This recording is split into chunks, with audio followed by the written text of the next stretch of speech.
We are on live stream, so many more people can participate all over the world. Kwa hivyo, karibuni wote ambao wako hapa, and a welcome to everybody else ambao wako all over the world. Karibuni sana. To begin with, I would like to welcome Dr. Rose Upo, the principal for the College of Humanities. Dr. Rose atakuja kuzungumza kidogo to give us a message from the University of Dar es Salaam, and I have to give it to Dr. Rose. For those of you who don't know, Dr. Rose was charged with overseeing the upgrading of 1,200 secondary schools in Tanzania. And not only that, the capacity building of over 50,000 teachers. So what you see now are the results of Dr. Rose's work. If we have more writers coming up, Dr. Rose is responsible because she made sure kwamba the right conditions were set. Dr. Rose Paul, karibu.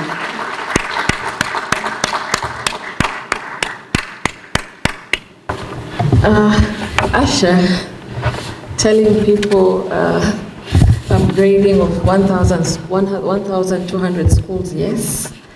Training of 50,000, over 50,000 teachers, yes. But the responsibility of writers, that one scares me a little. It scares me a little, but yes, it was a world-funded project, and I was given the honor of coordinating it nationwide. I had the opportunity for training and upgrading teachers, including English teachers, literature teachers.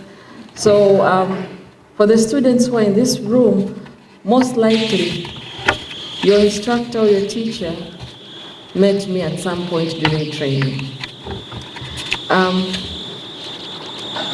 Keynote speaker, Mr. Richard Mabala, Head of Department of Literature, Professor Elia Mwaifuge, distinguished panelists and presenters at the conference, staff and students from the University of Dar es Salaam who are present here today, invited guests, members of the organizing committee, ladies and gentlemen, good morning.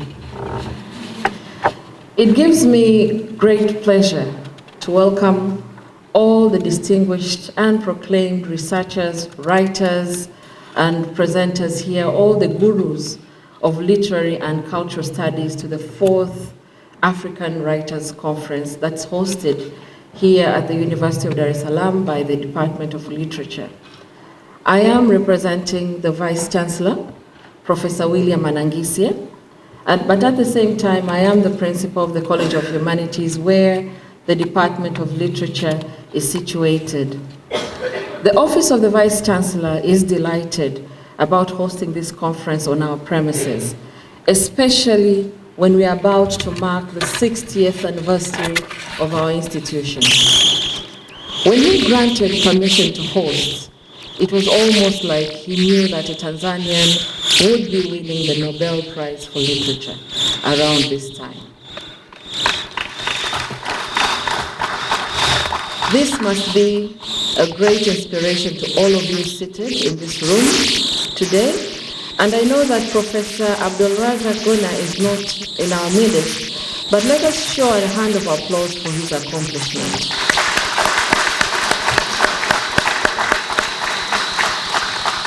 Ladies and gentlemen, let me take this opportunity to welcome those of you who have traveled long distances to be with us.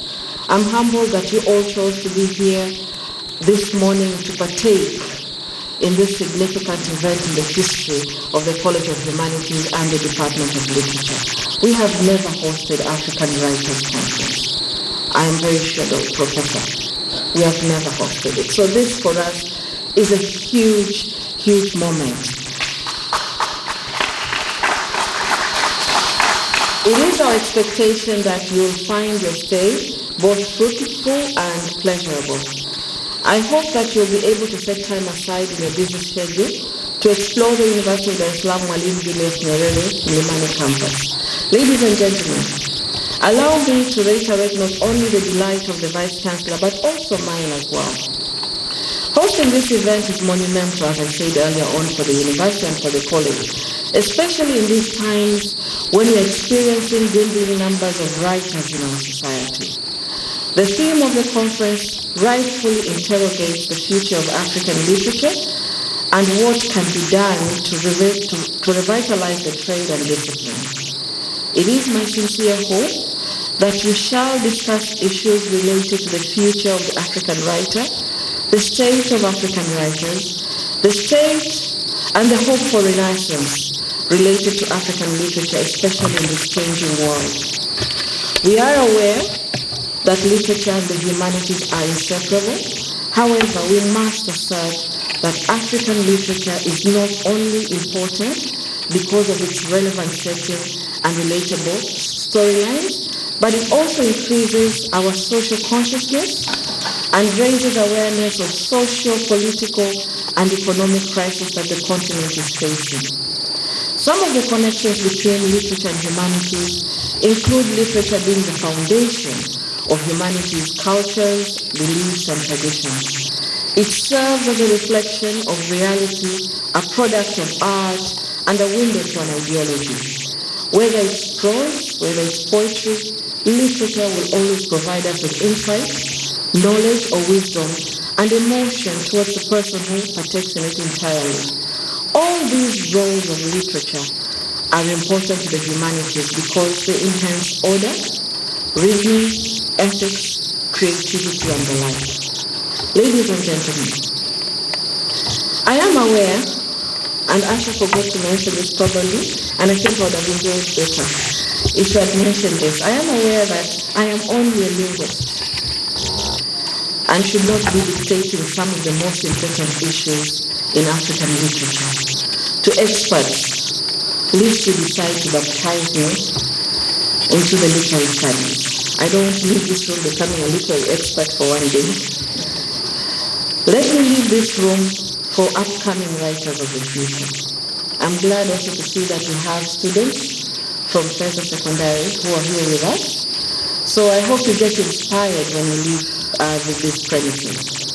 However, I encourage delegates to dialogue on the following matters or even consider them for a future conference. At a time when we see increasing dehumanization in society, a greater focus on economics and more reliance on technology and even more attachment to material goods, what role does an African writer have to play in this changing world? Should we adapt? And if we adapt, at what expense? But then again, we're all here on the university premises. I would like to also hear how should us at the university prepare future African writers. I am glad that one of the speakers after me was a student, is an alumni of the University of Dar es Salaam, and also published a book.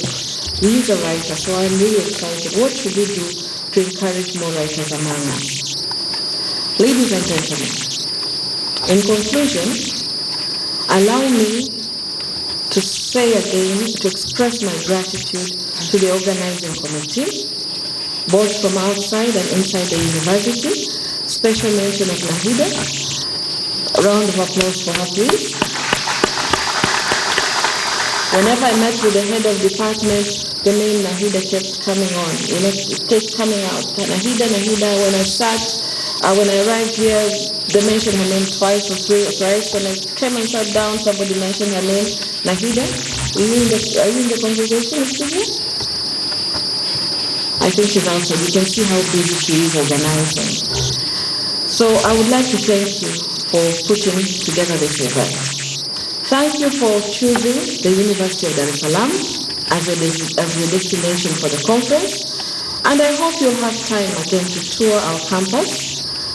And if it were up to me, I would suggest that you consider the University of Dar es Salaam for the next conference. Thank you so much, Dr. Rose. I think you haven't done justice explore.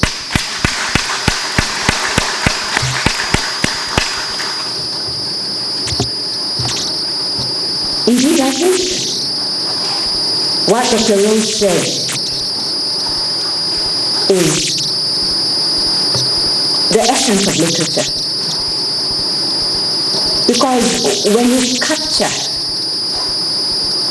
life in words, literature gives insight into people's lives, trends, where we come from, where we are, and where we're going. And we say that for you to know where you should go, you should look at where you come from, where you are now, then chart out your destination. And I cannot think of a better way to do that than through literature. And as Dr. Rose said, literature gives you insight into people, their lives, their beliefs, their cultures. And I can think of no befitting introduction to the next speaker, who is Professor Elias Maifuge of the Department of Literature. For you who don't know much about the doctor, I would advise you to read the paper that he wrote that examines the traditional beliefs and spirituality within our community, within us, and how these actually work together and how they influence our daily lives. But as I said, I am not the author. They say that an actor be like a king until a king appears. I think that is what Shakespeare said. So to say the rest of that, I will now welcome Professor Elias Maifuge. As introduced, my name is Anthony Nuba. I'm from Nigeria. My first time in Tanzania. Yes.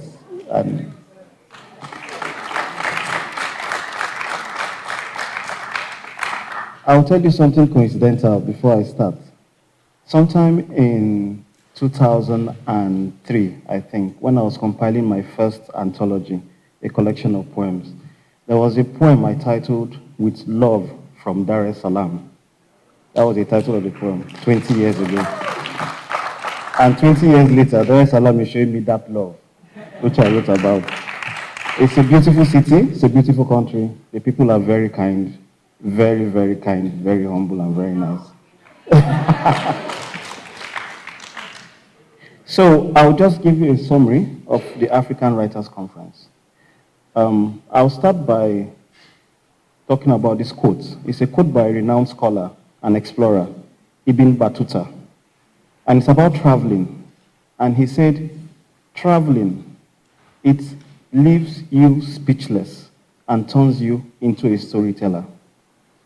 The beauty of a creative is the ability to travel in our minds. We travel to the future. We travel to the past. Travel and create things. Bring them into words. Bring them into poetry, into spoken word. Bring them into, give them life. People read this and they are enlightened. They are inspired. They are transformed. And the story of the African Writers Conference is that of travel. One of the things we did when we began as far back as 2017 was to think about, was to travel into the future, into a world where African writers are united, where there are opportunities for African writers, where there's the chance to network, where there's a chance to meet new people, the chance to exchange books, exchange stories, exchange cultures, as the case may be. And that was why we came up with the idea of having a conference for African writers. But because of the mobility challenges in Africa, we decided the conference should be rotated around African countries, around African regions. So when we started in 2018, the first conference was in West Africa, in Nigeria. 2019, the second conference was in East Africa, in Kenya. Last year was Southern Africa, in Zambia. This year, we came back to East Africa. I mean, East Africa is beautiful, sorry. Yeah, so we came back here to Tanzania, and next year we'll be going to Central Africa. The idea is to enable people to be able to experience the conference. For example, you have very good road networks in East Africa. So East African writers who probably cannot afford to fly can take the road, can come by train. The same in West and Central Africa. This is the idea behind the African Writers Conference. And it's because of people like Nahida. I mean, her name has been mentioned a lot, but really, Nahida is a very, very hardworking person. Because of people like Nahida and the others from Writer Space Africa that the conference is here live. In fact, in all honesty, the first conference in Nigeria in 2018 was possible because of Nahida.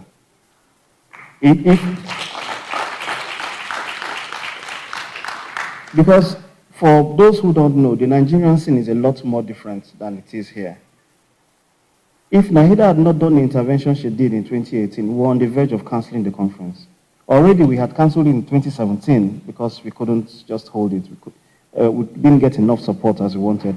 But from 2018, when that happened up until now, we have made it a tradition to continue. Even if it is low budget or whatever be the case, we must hold the conference. This was why last year, during the COVID era, we decided to make it a hybrid conference, but physical. We want that story. We want it recorded. We want people to know that we were here, we came, and people came together because of what we did. And so we made it a hybrid conference. We live streamed and had an audience of about 50 people physically. That's what even brought the idea of live streaming. So you see, our journey continues. Today, we are live streaming the entire conference from beginning to the end because of our journey. And as our journey continues into the future, we don't know where it will lead. We hope that our dreams can be achieved. We hope that even the new generation, the younger ones, can take over. We don't know how long we are staying on earth, but at least we have left words. We have left our footprints. We have left our hearts. Because in the end, all of this comes from our hearts. Everything that we do comes from our heart. And it only makes sense if everything we do is from our heart. Thank you very much once again, and I'm happy to be here. Thank you. Mimi ni mwanamke. Waniuliza siri ya urembo. Kujiamini kwangu ndio nembo. Niwe mwembamba kama fimbo, ama mnene kama tembo. Roho yangu ina wimbo. Mimi ni mwanamke. Mwanamke ni mimi. Kicheko kwangu hakiishi. Changamoto hazintishi. Njoo kwangu ule mapishi. Nikupoze kwa maandishi. Nafsi yako ipate ishi. Mimi ni mwanamke. Mwanamke ni mimi. Siufichi uzuri wangu. Nalipenda umbo langu. Na inua kichwa changu. Na ipaza sauti yangu. Kwangu The right to participate in decision making, the right to health. And that is Mabala.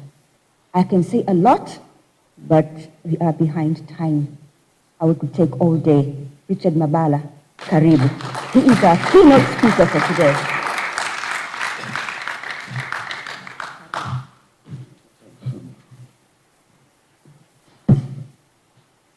Assalamu alaikum. To stand before you like this is quite a frightening honor. Because I know that in this room there are practitioners and critics and writers who are far more worthy than I am to actually do this job. But I thank you for giving this honor, and I will do my best to do it justice. Na ningependa kumshukuru Esther, ingawa alisababisha mtu mwingine aniangalie kwa jicho la pembeni kwa sababu alivyonivutia na mimi usema mimi ni mwanamke. Huyu jamaa vipi? But I was touched particularly by her second poem about a pivotal moment in the history of our democracy. And I remembered the phrase, which I think I may come back to: if you want to tell the truth, write fiction or write poetry.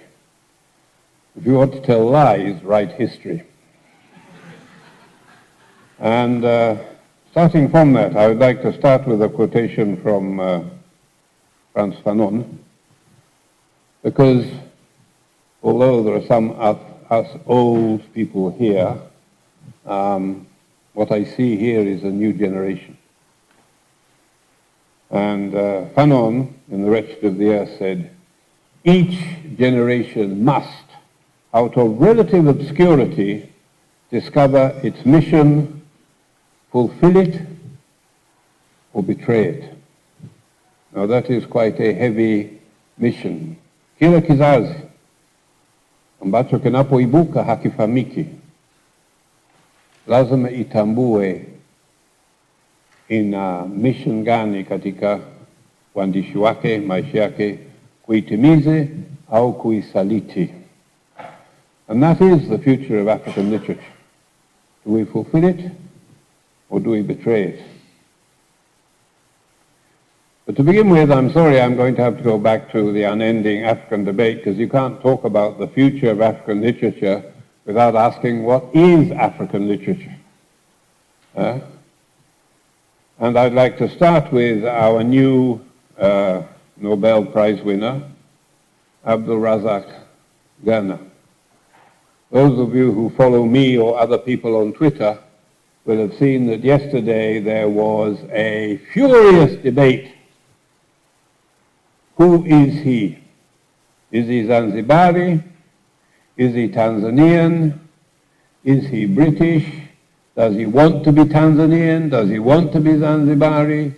Why do we remember him today when yesterday we probably would have called him Kibaraka or Mabeberu? So yesterday he was a puppet of the imperialists.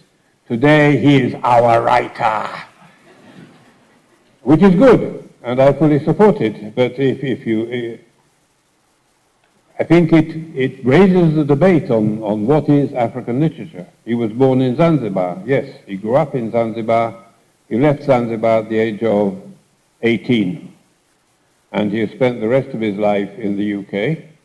He got his education, I think his higher education in the UK, and became a professor in post-colonial literatures. He's written many novels, most of them, I will be honest, I only started reading his first novel yesterday.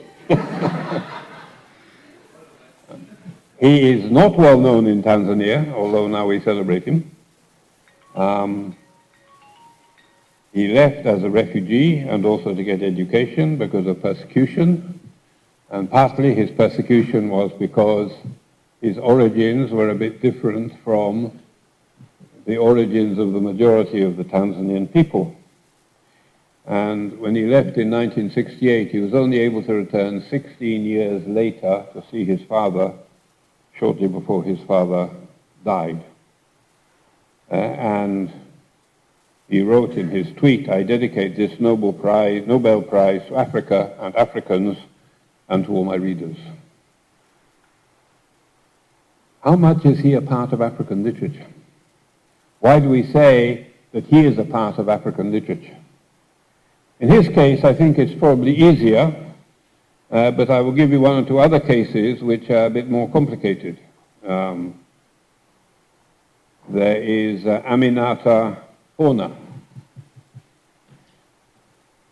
She was the daughter of someone who became a minister in Sierra Leone, so she was born Sierra Leonean. Her father was hanged, they said for treason, but I think it was probably because he exposed the corruption in the government.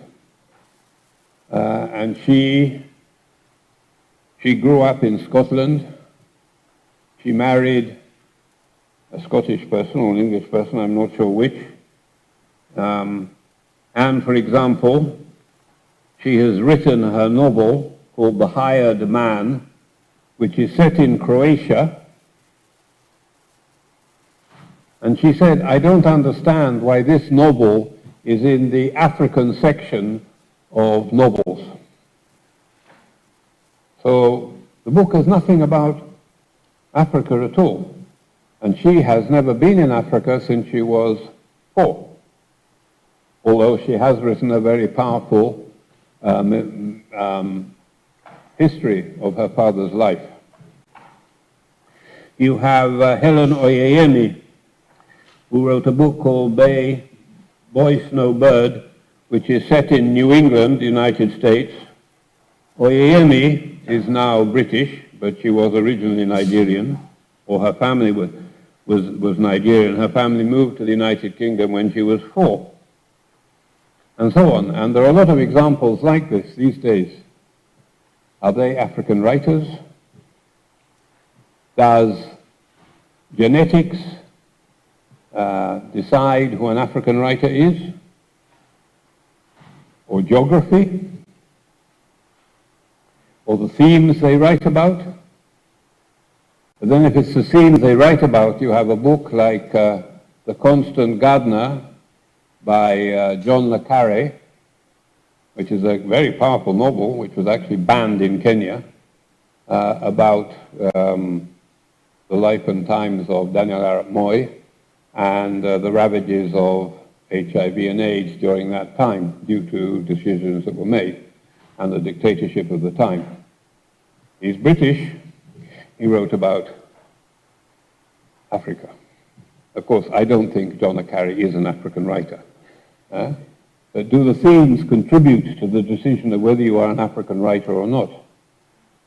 Is it the language?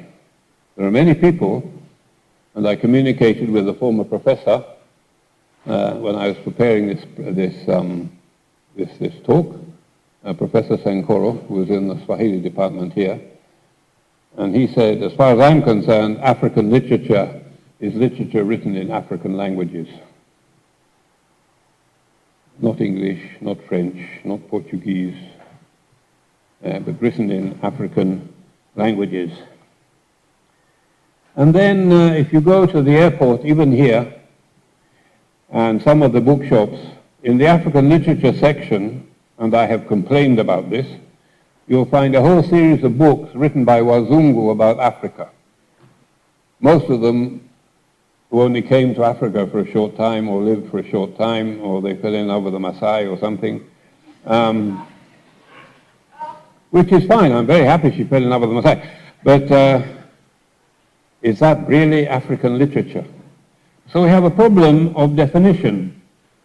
But at the same time, when I was arguing with people about this on Twitter yesterday, I did a little bit of research, and I'd like to take the example of Isabel Allende, who wrote The House of the Spirits and many other novels. She was related to Salvador Allende, the president of Chile, who was overthrown and killed by the dictator Pinochet, and she went into exile and became an American citizen. She wrote all her books in America, but nearly all of them are written about Chile or Latin America. So I was interested to see that in the last 10 years, on the one hand, she's been given the US Presidential Medal of Honor as a distinguished American citizen, and on the other hand, she was given the Chilean Prize for Literature. So although she is no longer Chilean, and she continues to live in the United States, Chile recognizes her as one of their great writers. And so having done that sort of rather strange journey, my argument is, so what? Do we have to have an absolute definition of what is African literature? And my argument today is actually there is no African literature, there are African literatures. It is plural, it is no longer singular. I think in the 1960s, when they met in Makerere in 1962, and they had a big debate about what is African literature, and many others, and they didn't agree. But Achebe Ngugi said later, they realized that suddenly all the people there were talking in English and writing in English. Shaban Robert, the great Swahili poet, had not even been invited. So African literature was squeezed into a smaller definition Whereas in fact, we need to go far beyond that. And I think that will help us to decide what the future of African literature is. And I'm sorry, I'm also an unrepentant socialist and Marxist to some extent. And so I would argue that one of the problems that we are facing now is we keep on thinking about Africa as one homogeneous whole. And so we have a big argument about, well, Haile Selassie and Chimamanda Adichie and Maaza Mengiste and all the writers, and Jennifer Nansubuga, all these writers are living outside Africa. So are they African? And every time, and they complain. Haile Selassie said, you know, when she goes to talk at a conference, the first question is, do you see yourself as an African writer? They don't talk about her works, her creativity. First of all, she has to establish her bona fide credentials to be called an African. So I think we have to look at it as an issue of class. And this is why there is a big difference between the first generation of African writers and the new generation, which has really come up very strongly in the last 10 years, and which is why I think the future of African literature is very rosy indeed. If you take our first generation, Chinua Achebe, his father was a teacher and his mother was a vegetable farmer. Sembeni Ousmane was the son of a fisherman. Shoinka's father was a primary school teacher and his mother was a petty trader. She had a shop. Guge wa Thiong'o, his father was a farmer who was stripped of his land and became a squatter.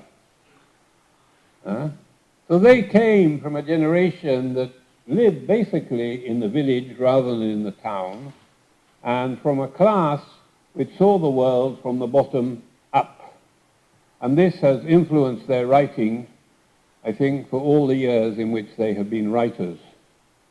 Now, if you compare it to, and so the themes were very clear as well. Also, they grew up under colonial rule, so it was the themes are colonialism, the evils of colonialism, the struggle against colonialism, cultural imperialism, the struggle against cultural imperialism, the resurrection of African tradition, the impact of colonial and neo-colonial education, and the betrayal of the freedom struggle.